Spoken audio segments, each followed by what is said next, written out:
everyone. Welcome to another episode of Holistic Health Habits, the podcast where we explore innovative ways to live a healthier, more wholesome life, speaking about nutrition and other health-related topics.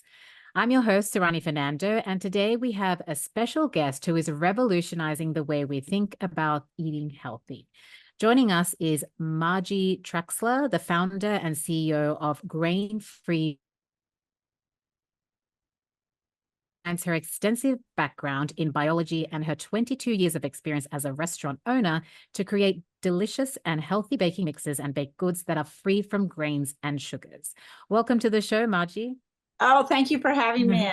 And I'm saying it right. It's Margie, right? Not Margie. Yes, it is. Okay. That's correct. And yeah, absolutely. I'm honored to be here. So yeah. Great. So Margie, just first of all, your story is super layered. I was reading your website from your biology training life you to where you are today. Can you take us to the very beginning of your story and tell us how you eventually got to where you are now with grain-free mamas?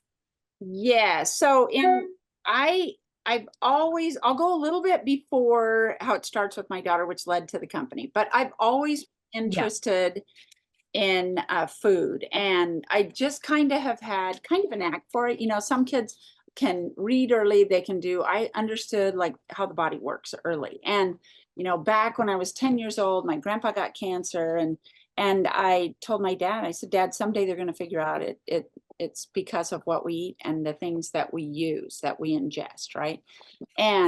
But then to fast forward then, my daughter, when my daughter was 6 years old, she just bent over screaming one night. And so I thought her appendix had burst. We rushed to the emergency room.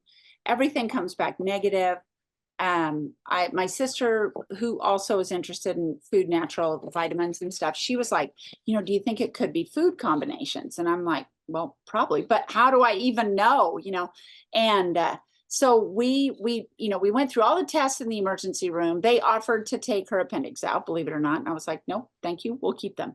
And we ended up flying across the country to, in the US, we don't have a lot of, I'm also a dual citizen, American and Canada. And up in Canada, they call them naturopaths, naturopaths. And we don't have that in the United States. We keep our medical convention and natural medicine far apart.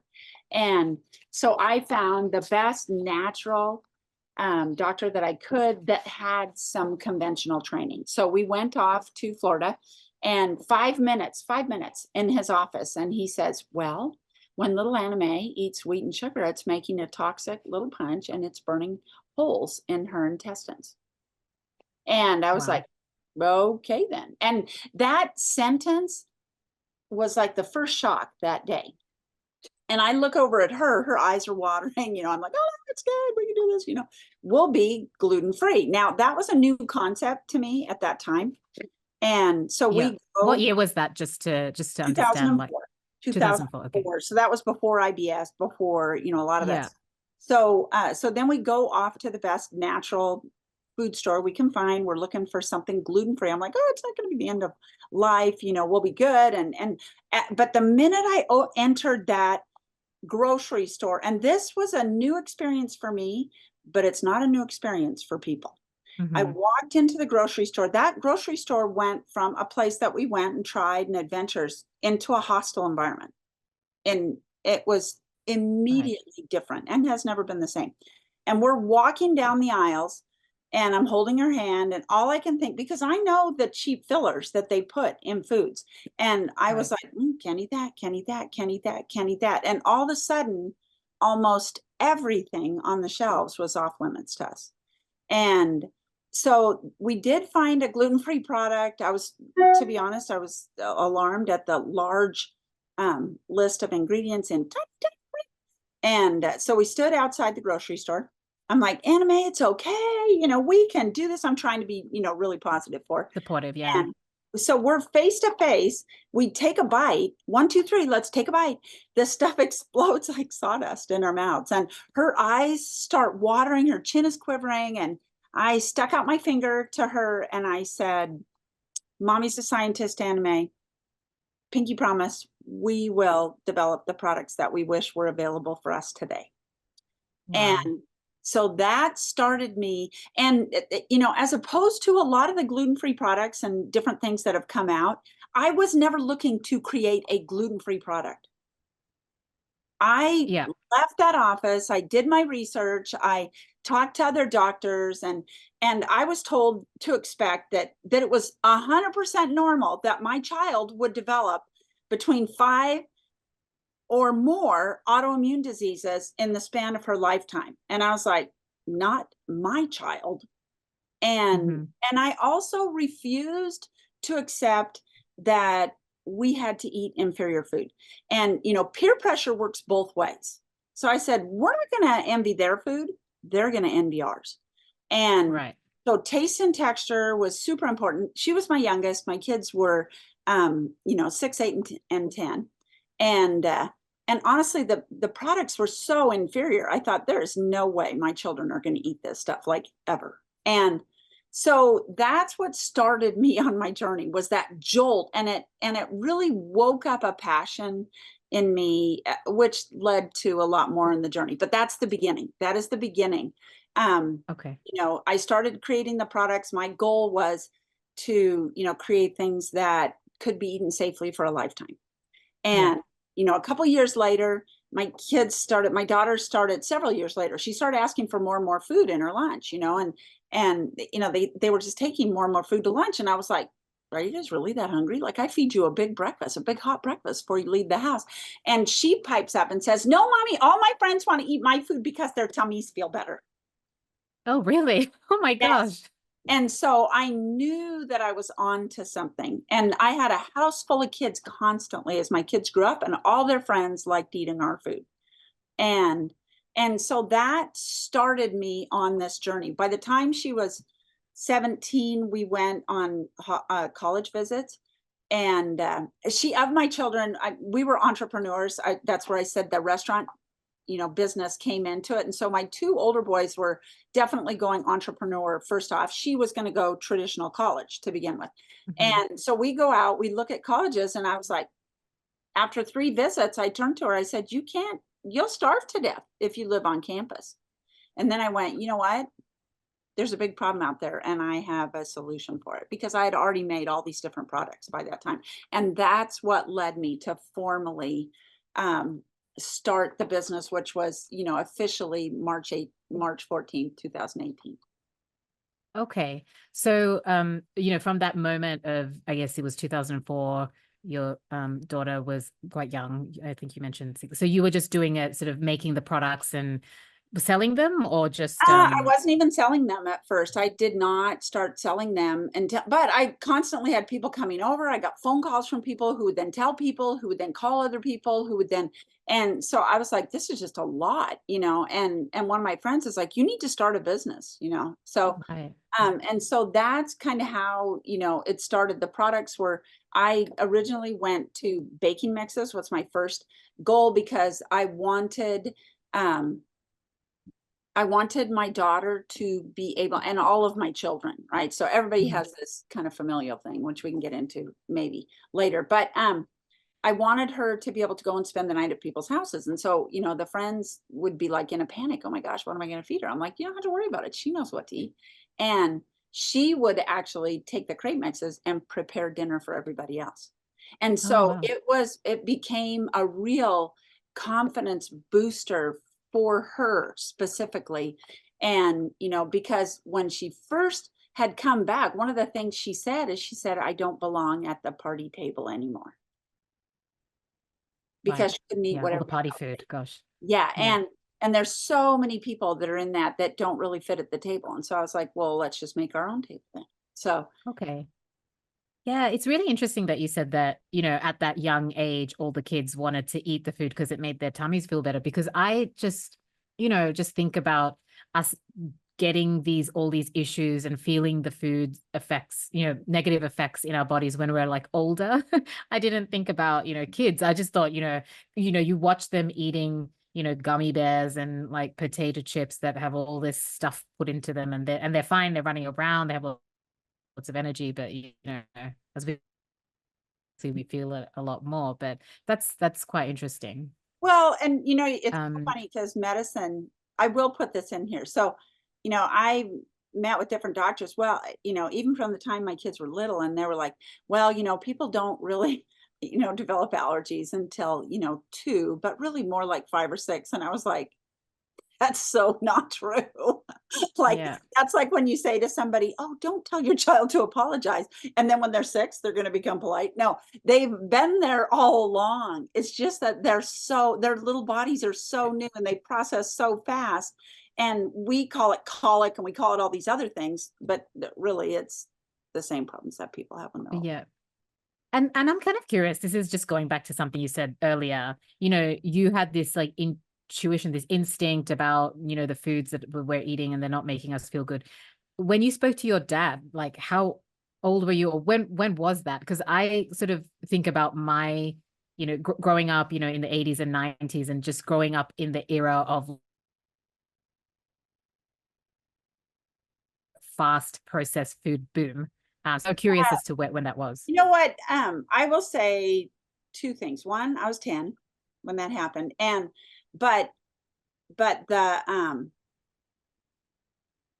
my parents, we were economically challenged. My father was an Episcopalian minister. My mom didn't work out of the home. Then she was a school secretary when she went older, and so we didn't have a ton of money for food, and so we grew a lot of our own food. We hunted, we Hmm. fished, and so I had the wonderful advantage of economics causing me to have a very healthy diet.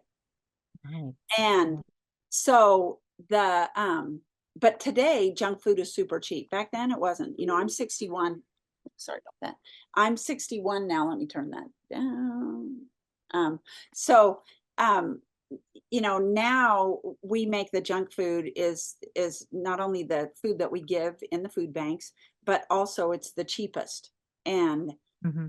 and so, it wasn't like that when I was young. It just wasn't like that. And but also I just understood food and I kind of understood the body from a really young age. And it wasn't necessarily a taught thing. Like, often, people would be mystified by their conditions. And my dad would ask me, well, it turned out that I was right a lot. And so people would go, what does Margie think? Which is so funny because I was a Oh child. wow. Oh wow. Child prodigy on the food Yeah, on the food and scale. I just think it was a gift. I think we're given different gifts and it's meant for this time. I think, to be honest, I think I was born to be in the time that we live in now because of what's happening with food. Somebody's got to stand up and say this is not right. And Right. I think, that it is part of the reason why I'm here and why I'm Yeah. talking. And I'm not unreasonable. A lot of people step up and they're so extreme that they take quality of life out of the mix. And Yeah. and to be honest, a lot of the healthy foods are weird. No one wants to eat weird food. There's a Yeah. lot of things that we're now pulling out of the ocean, which is so funny because the ocean is super polluted. But we're pulling all this Yeah. stuff out like it's supposed to be so good for us, and these tricks and these things, and I think what's happened is we've become so micro focused in the food industry, and in general, that we've lost sight of the big picture. Mhm.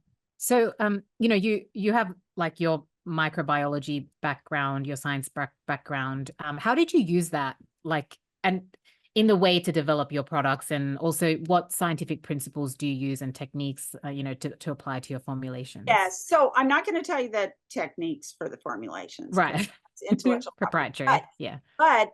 what I will tell you is this: my viewpoint is totally different. I am a natural food scientist that was trained by myself naturally. I've had big entities that did approach me. They wanted me to write a book on it, and I was like, no, you all have your own training. You do your own thing. I'm gonna do my own thing over here. And part of that is because there's never been a time in human history where the manipulation of what is on this planet has been here before us, will be here after us. Mhm. Man's manipulation of that has never turned out well. Mm. Dolly, we did the cloning of Dolly. Well, the cloning of Dolly, which, started in the 70s, and that didn't work out well because time is encapsulated in the cell. We can't change that. You can call it abundance, the universe, Mother Nature, God, whatever you want to, karma, but the force that is greater than us and in this abundant universe and in nature, when we go against that, like, who are we? We're here for a little snippet of time. Nature has been here way before us and way after us. So my whole viewpoint in coming in was to learn how nature's bounty supplies the body, which is a wonderful machine, and then take different combinations of things and put it together. We started eating, like in my case, and I will kind of mention this. So here's just a little tidbit of that, is that we started out gluten-free, but remember, the problem was wheat and sugar, right? Now with my oldest son, I found out his worst was corn and sugar. My middle son was oat and sugar. Okay, so everybody had a different take on it, right? Because everybody is differently, even within the same family. So we carry the gene for celiac and gluten sensitivity. Everybody has a genetic marker. That doesn't really matter. Just because you have a genetic disposition doesn't mean you have to develop it. And so we started out gluten-free, and what I noticed was she was just a little bit better, but then she started to get puffy. A lot of that was all the chemicals that they put into the gluten-free products.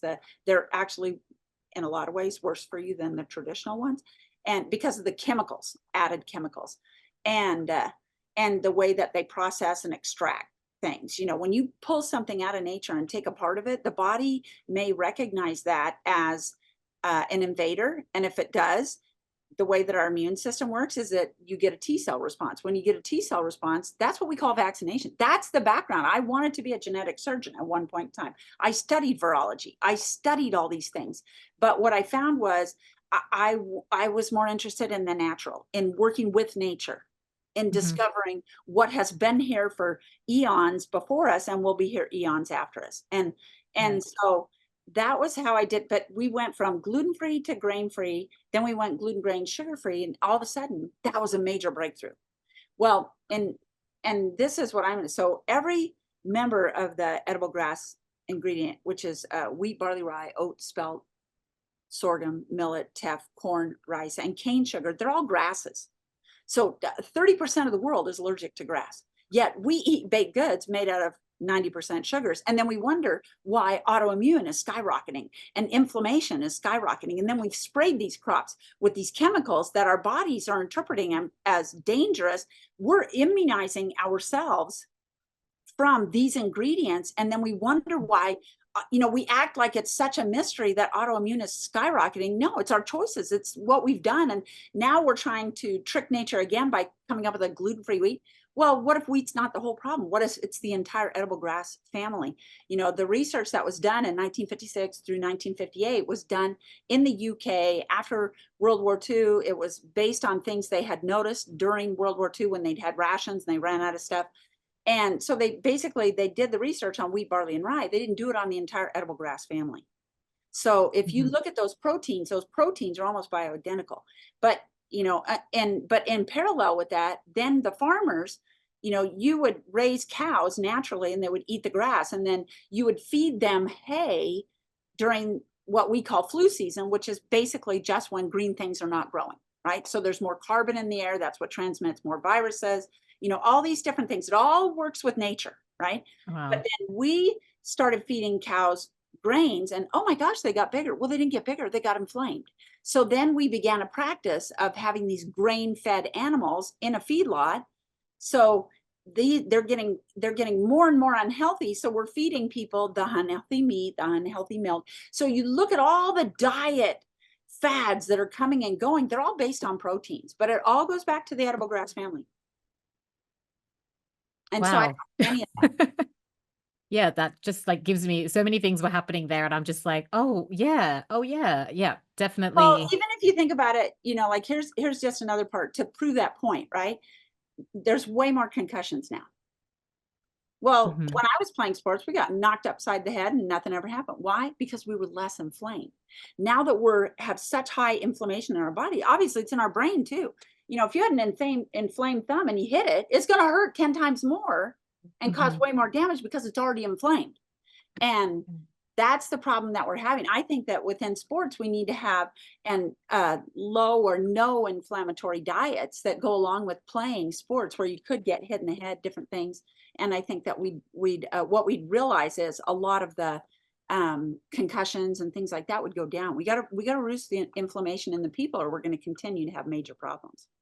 Yeah, definitely. And tell me about some of your like top selling products, most popular products, obviously with the aim of reducing inflammation that the other foods are causing. Yeah. Yeah, what are you seeing? So what I've done is I took the pandemic kind of had a different, I've had kind of an evolution because we're changing how we shop. And Yeah. that's a natural from the pandemic when we couldn't go to the grocery store, different things have popped up. And so right now on the market, I have my crepe mixes. There's 4 different flavors of crepe mixes and the pizza crust mix. So they're low inflammatory. So everything I make is not just edible grass ingredient free, which is gluten free, grain free, and cane sugar free, cane and corn sugar free, but also dairy free because of what happened with the cows, right? Dairy free, botanical nut free. The reason for that is because we're doing things with nuts that are not healthy. Nuts carry mold, but they mold the color of the flower, so you don't necessarily know. So botanical nuts are off the table there. And then soy free also, because soy exacerbates the hormone balance within people. And then there's nothing artificial, no flavors, no colors, and I don't even need preservatives in there, and they're like stable for probably 10 years, but I'd say a good 5 years easy. Wow. And I mean, because they're happy, because what's happening is they're happy together. The ingredients that I put together, they like each other. So they're happy okay. being together. They don't fight with each other. Yeah. And Yeah, so, I mean, but then I also, on the other side of it, I did write a book, a food breakthrough book, where I talk and help people, to make healthy changes. And then also I have a food breakthrough cookbook that I put out there too. Everything in there can be made dairy free, botanical nut free, everything. So all the recipes in that as well. The food breakthrough book and cookbook are available worldwide. The mixes right now are only available in America. And so I'm actually moving towards a different approach. I'm going to be opening a cafe, my first cafe. I want to get open that cafe. I want to do my own production. The biggest problem for companies coming out right now is the high cost of the middleman. And because, if you go to the market, specialty products are way higher priced. And that's not fair, because autoimmune doesn't know an income bracket. And so, I'm doing a different approach to be able to bring in-house my production. And I also want to produce regionally, because I was part of the Sustainable Food System Dialogues. I was also invited to G20, the food security forum that was in Bali.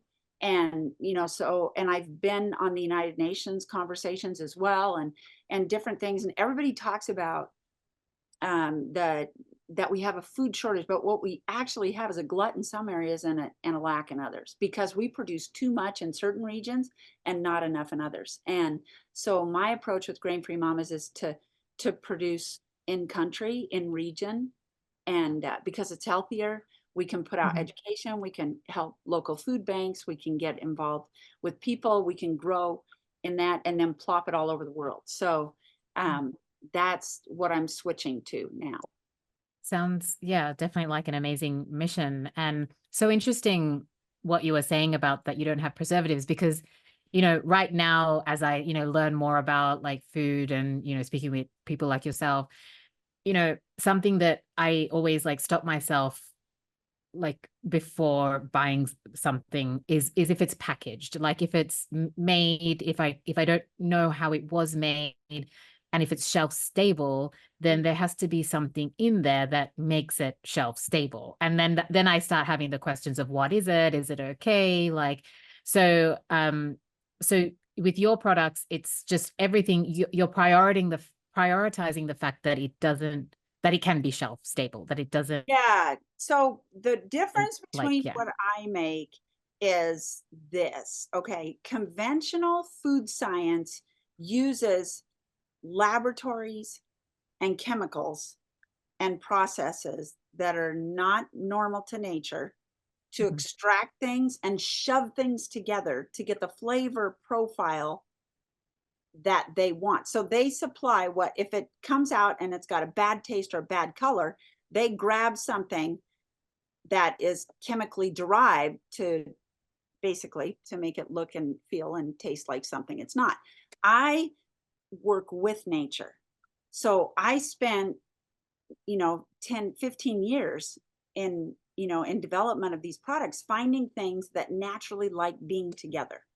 So food products that like being together, the ingredients like being together. So they'll kind of hang out at the park until you're ready to cook them.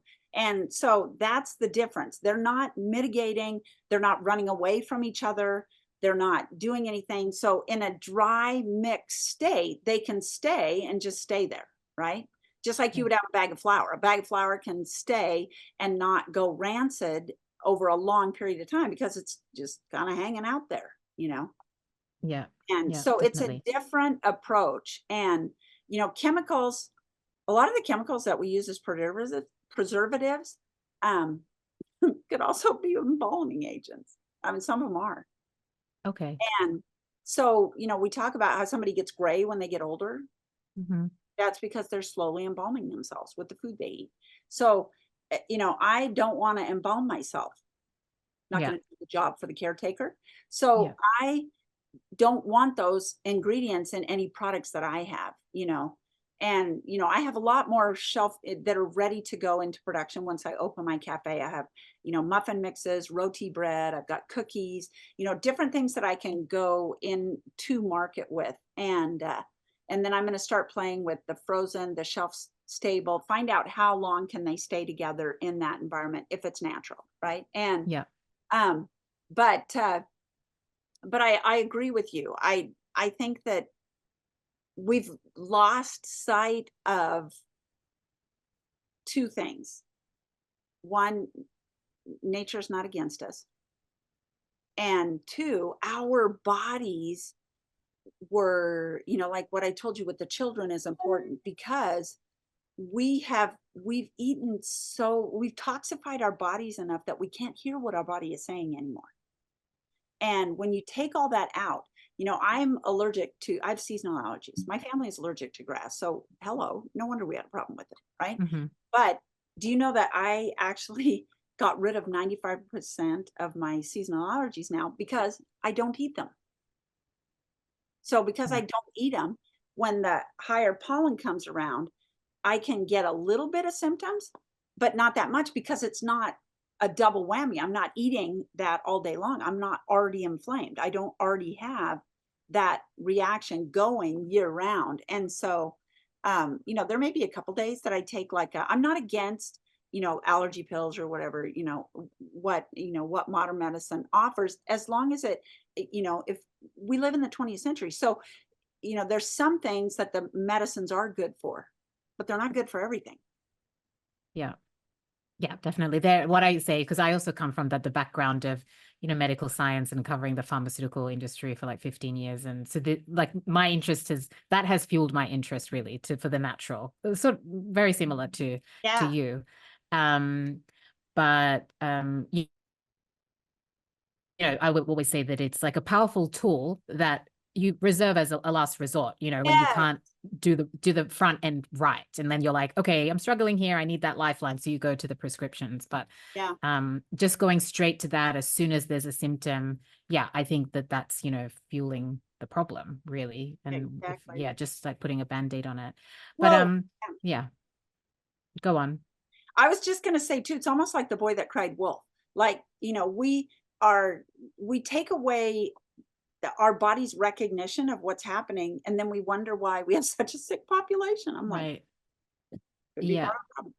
definitely. And like just when I was preparing for this interview, thinking about gluten-free, there has been that narrative about, yes, gluten is the problem and we need to eat gluten-free, but then people are just then jumping into, obviously there are people with a gluten intolerance, so they get the symptoms. And then there are others that are like, yeah, I think I should be gluten-free because that's what people say. But then they jump into buying products and ordering products on the menu that are gluten-free. And I think there are some misconceptions there on gluten-free products and what they actually have in them that are also very inflammatory. Do you want to talk a little bit about that? And, maybe from a perspective of giving listeners some, good advice on how to approach that conversation. Yeah, I think like okay, so if you're allergic to grass, you shouldn't eat, very rarely should you have edible grass ingredients. So, and you see this uptick right now in oat milk. Oat milk's good for you. No, it's not. Oat was the cheapest thing that you give to the cheapest animals. And now we're feeding it to humans, kind of like we did with soy. It's just like, go back, look at the history, people. And, so, that those things are just going to cause high inflammation. It's just going to make you sicker. So that, the problem with the gluten-free products, a lot of them are made with sorghum. They have a rice base. They have now white rice. You hear all the time, brown rice is better versus white. White rice actually has the lowest of what we call the glutinous part, even though they don't call it gluten in the other edible grasses. It is the lowest percentage of the problem is in that, right? But the thing is, for people that have diabetes, the minute they eat these gluten-free or sugar-free treats, but if they have, wheat, barley, rye, oat, spelt, millet, sorghum, teff, corn, rice, that turns into sugar in their body, exacerbates their diabetes. Their problem is a sugar problem. It's an edible grass sugar problem. And, once you eliminate or reduce, then, and my thing is this, like when I'm going out and traveling, if I'm somewhere, and I really am like, oh, I really want to have, something that's gluten-free, I can have it for that time. Like I'm not the food police. Okay. And so you can have that within reason, but just if you've been clean of it and you have it, know that if you have a problem with it, the next day you're going to want it again because it exacerbates that, almost like a morphine effect that we have from the edible grasses that causes this, we just want more, more, more. And so if you have that, you just have to know you're going to start that cycle up again. But I would try and stay away from it. People that have that, especially like O positive people, which is Northern European. A lot of Northern Europeans are O positive people, hunter gatherers. That the edible grasses do not get digested well in the O plus population, and so plan accordingly. Have a treat when you want to, but be careful and don't think that it's not going to cause you, some stuff. Can you get over it? Yes, as long as you don't overdo it. I don't have any of that in my home. Nothing. None of it. And so when I go out, if I choose to have something, I can. The other thing I just wanted to touch in really quick is that the way that our mind chemistry works is that we have this fight or flight, right? So when somebody says to me, oh, you can't eat wheat, I'm like, no, I can eat anything I want to. I just don't want to. And but the minute you go, I can't eat wheat, now what happens is you trigger a mental response in your brain that goes, oh, we want it, we need it, we have it. It sets that up. And so you set yourself up for failure. That's why modern dieting is so hard, because you're setting yourself into this fight mode immediately. And then you want to be successful. And then people wonder why they fall off the cart. Well, you fall off the cart because you can't keep adrenaline going that long. Your adrenal glands get tired and are like, stop. And then you go back to the old diet. So, a lot of it is in how you think about it, how you approach it. And do you think that the edible grasses are safe? Gluten-free is not free of gluten.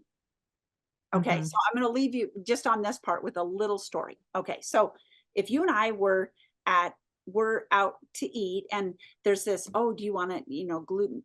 We have this plate of brownies. We're like, oh, I want a brownie. So we order it.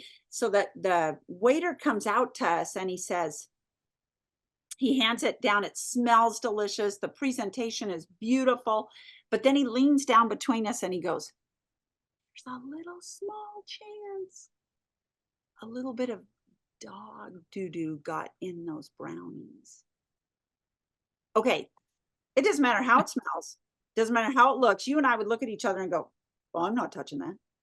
So my thing is this. So gluten-free can have up to 20 parts per million of gluten in it, right?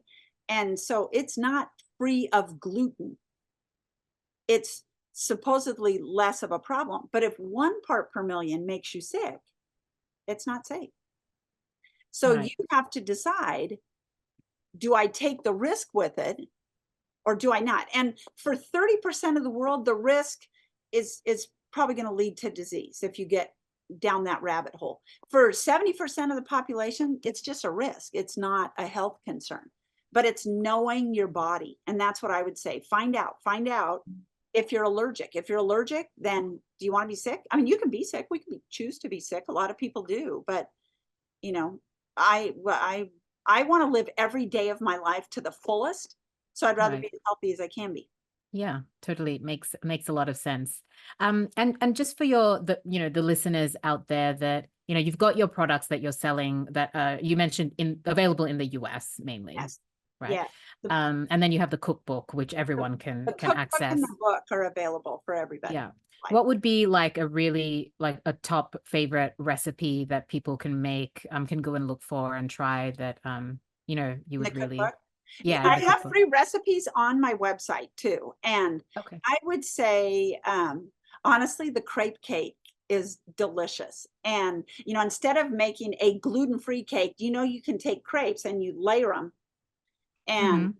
and then you can make a crepe cake. And the recipe I came up with, I have a mascarpone, which is totally sugar-free, and it's actually plant-based too. And so you can make this delicious crepe cake, have that as your birthday meal. For that could be one. Another, I have recipes for, muffins that are grain-free, gluten-free, dairy-free, all that. There's actually such a variety. A lot of it's normal food. I didn't want to make Mm-hmm. weird food. My kids didn't want Yeah. to eat it. I didn't want to eat it. And I just, it's normal. It's normal food for people. And Yeah. so there's free recipes. The recipe book, in the back of the recipe book, what I did is I did an approximate nutrition panel for people because if they have, they're under the care of the doctor, then that helps them decide, is that recipe safe for me now, or do I need to wait 6 months? But Yeah. there's also like a hot fudge in the cookbook. There's a recipe for a hot fudge sauce made out of honey. There's caramels. There's, different kind of crepes, pizza. I've got soy-free teriyaki sauce recipe in there. I've got, there's so many different recipes that you can incorporate into your regular meals. And the thing is, I have people over all the time and they don't miss any of the rotten ingredients. They don't know they're not getting them. Yeah, that's amazing. I'll definitely check that out because I'm always curious of DIY making Yeah. things. And just to finish off, I'm curious about success stories, and you've got, your own experiment within your own household. Like, how is your daughter's health now, and then your Oh, family? Like, okay. what sort of changes have you seen? Yeah, so because I found that out when my kids were young, even though we carried the gene, one of my parents carried the gene for celiac, the other one carries the gene for gluten sensitivity. On my ex-husband's side of the family, they also have celiac and gluten sensitivity genes. So it's like a quadruple whammy for us. But none of my children, they're now 30, 28, and 26, and no one has autoimmune disease. Nobody has developed anything. We're all healthy. Wow. We're all Amazing. healthy. Amazing. Everybody's naturally the way that they should be. Um, and it just, we don't have any health markers. I'm 61. I don't have zero health markers. I'm not on any medication. I don't have, and I have friends, like a really good friend of mine was having a lot of mystery illnesses. She didn't think she had any problem. It took her about 5 years to go, oh, I think you're right. And so she actually, I have several friends that are in this, but they've totally identified it. They're moving towards actually optimal health now. Their bodies are recovering from things. They're naturally shedding weight. And isn't that the best? Our Yeah, bodies that's the meant to best. be healthy and happy. Yeah, that's amazing. Well, Margie, thank you so much for joining the podcast today, sharing your insights and expertise. It's definitely been super eye-opening. I mean, I love speaking with people like you just because, I mean, for our listeners, it's really helpful, but also for myself, I'm learning all the time. So really looking forward to seeing how Grain-Free Mamas progresses and hopefully see it in Europe, hopefully see some of your products in stores here. And yeah, wishing you all the best. Really appreciate your time sharing Yeah. your journey. Thank you so much for having me. I would say too, like I'm willing to open up an operation anywhere in the world. It's just a matter of having investment partners. So, Right. if there's people that are affected by this that really want to see it happen, I'm open to conversation. But I'm so grateful to be here because there's the business side of me that is going to grow the business woman in me. But then there's the part of me that has been here since I was a little girl, and my goal has always been to help people be as healthy as they can be and enjoy their life to the full. Definitely, definitely. And for our listeners, you heard that. If you want to invest, get in touch with Margie. And to learn more about Margie and Grain-Free Mamas, you can visit their website at grainfreemamas.com. And don't forget to follow us on social media, subscribe to our podcast for more inspiring stories and practical tips on holistic health. I'm Sarani Fernando. Thanks for tuning in to Holistic Health Habits. And until next time, stay healthy and take care. Okay, we're done. I Thank hope you I so didn't much. talk too much. So No, this was great. Like, I mean, I could talk to you forever just to be like, what about this well, of it? Because I'm so tuned into it now that yeah, what's so interesting is that I try to give more of the background story of where I went to get to where I got to, yeah, because when I talk to people, they go, "Oh, that's common sense." I'm like, "It is. It's not rocket science. It's yeah. actually common sense."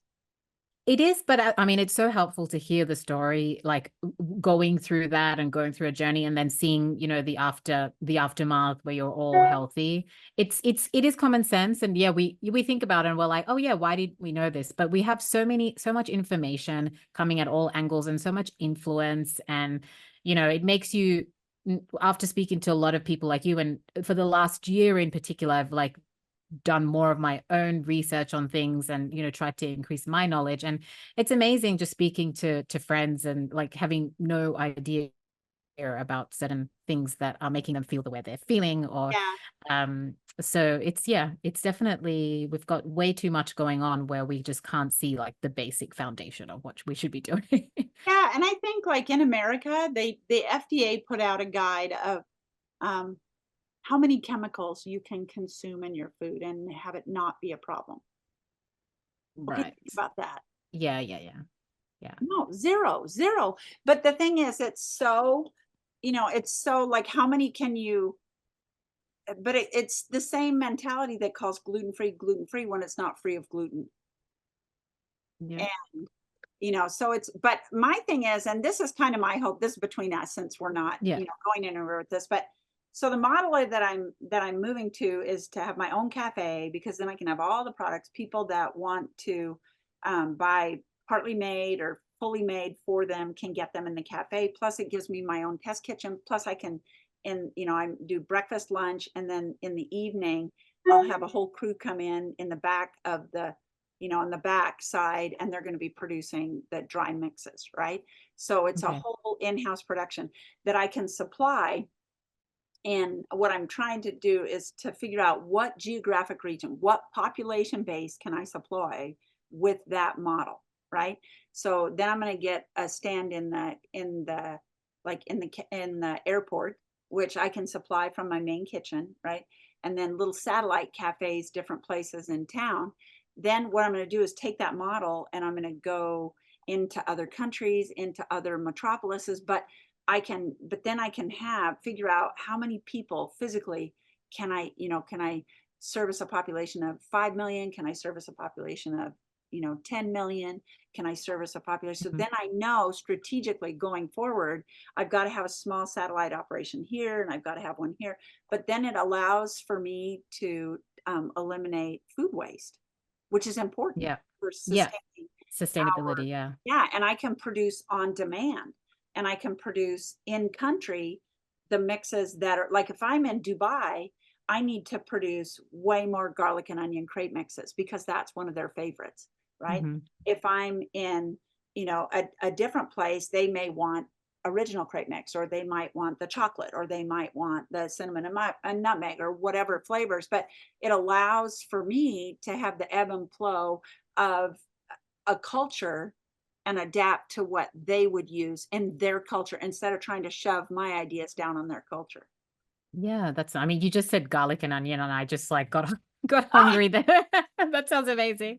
But I can just totally see you going on Shark Tank. Have you thought about that? But I actually applied for it and they didn't choose me. And I'm going to tell you why. It's because I'm a solo female founder. Oh, I mean, like, just I could just totally see, Lori or Barbara, and Barbara's the food lady, just totally getting into it. Yeah. Most of Oh, the people that are on there are already further along than I am financially. So they okay. come from bigger, Yeah. and so I'm not going, like, I would be totally comfortable going on presenting to them. And if they came up Yeah. with some stupid idea, I'd go, no, I'm not doing that. And, because it's interesting, I've had meetings with Nestle and General Mills executive people, and they're like, well, tell us how you did it. And I'm like, I'm going to tell you how I did it. Yeah. Yeah, yeah, yeah. Yeah, exactly. But Oh I think, well, yeah.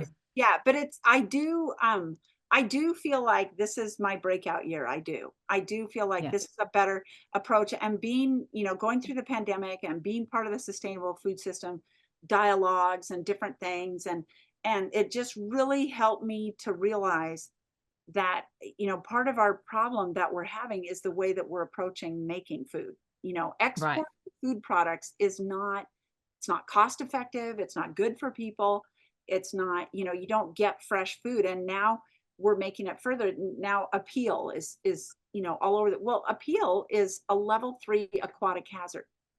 So the makers of Appeal are like, oh, to the grocery stores, hey, this is so much better for the environment because you don't have to rinse it with water. Well, that sounds good, but the reason they don't want you to rinse it with water is it'll kill all the aquatic life trailing away from that grocery store. It doesn't have anything to do with sustainability, has to do Right. with their sustainability of their company, but not the planet. And Hmm. that's where I'm just like, no, I'm not going to make products that are bad for the planet. I like our Yeah. planet. Yeah, yeah, that's amazing. I love everything about your mission and what you stand for. So I think that I can see, with something like Shark Tank, they often want bigger, something a little bit bigger. So, you'll I get think if there. I could get on there, it'd be a hit. I do. Yeah, But I yeah, also have to be in a position when I get on there that I can feed the demand. yes, right, right. Yeah.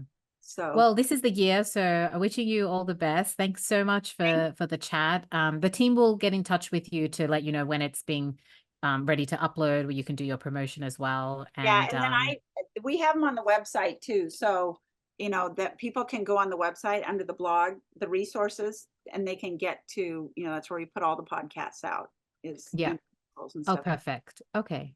Amazing. All And right. Well, yeah, it's really nice talking to you. you too. You too. Wishing you all the best, and keep in touch. Definitely. We're on LinkedIn. Absolutely. It's got to be Yeah. like evening for you. Go enjoy your evening. Yeah, I actually have to get to a Zumba class in the past. Oh, well, have fun. Have fun. Yeah. Okay. All All right. right. Thank Take care. you. Okay. Speak soon. Bye. Bye.